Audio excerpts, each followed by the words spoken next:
La Pro D2 reprenait ses droits avec une 5e journée proposant en ouverture de ce nouveau bloc ce Mont-de-Marsan-Grenoble alléchant entre deux candidats a priori destinés à jouer les phases finales. Le scénario de ces premiers instants va avoir des Montois de David Ovoradou et David Darricarrère porter les ballons, essayer de faire du jeu debout, prendre des initiatives face à la très bonne défense grenobloise.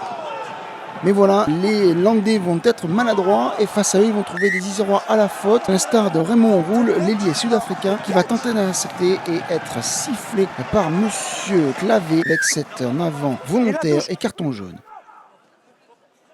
Mais voilà, les Grenoblois vont être hyper réalistes. À peine ils vont mettre un pied dans le camp adverse, qu'ils vont marquer des points quasiment à chaque fois.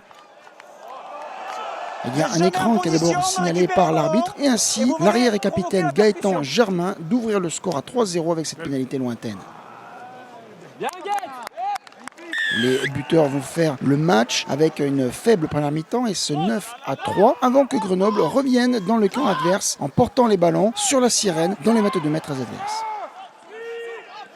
Et Raymond Roule va se faire pardonner de son geste et de son carton jaune du tout début de match avec une percée décisive pour servir le jeune Nathanaël Huleux, l'ailier qui va fêter sa toute première titularisation en Pro D2 en marquant le premier essai de ce match. Et clairement, c'est Grenoble qui prend la main du match et du score avec un 14-3. Les Isérois sont en effet forts en défense, hyper réalistes offensivement, marquant quasiment à chaque opportunité. Alors certes, ils vont avoir quelques fautes et un petit peu d'indiscipline, mais pour l'instant, tout leur sourit pour un match idéal en déplacement.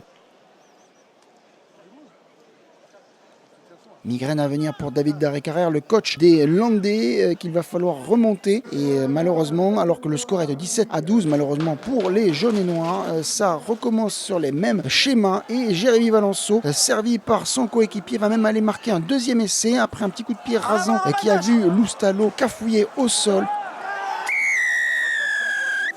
2 essais à rien, 24-12, clairement, ça va mal pour le SMR.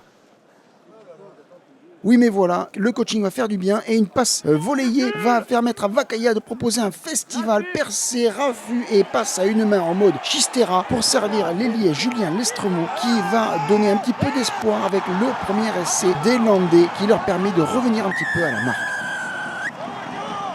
On voit évidemment toute la gestuelle de cette action de Lilien Vakaya qui va récidiver quelques instants après. Les Landais vont quasiment marquer en 3 minutes d'écart un deuxième essai après une percée décisive de Laous Aspiazou. L'arrière qui avait laissé son rôle de buteur dans cette rencontre à Loustalo va donc trancher dans l'axe et dans le cœur de la défense des Isérois pour servir son centre venu à hauteur.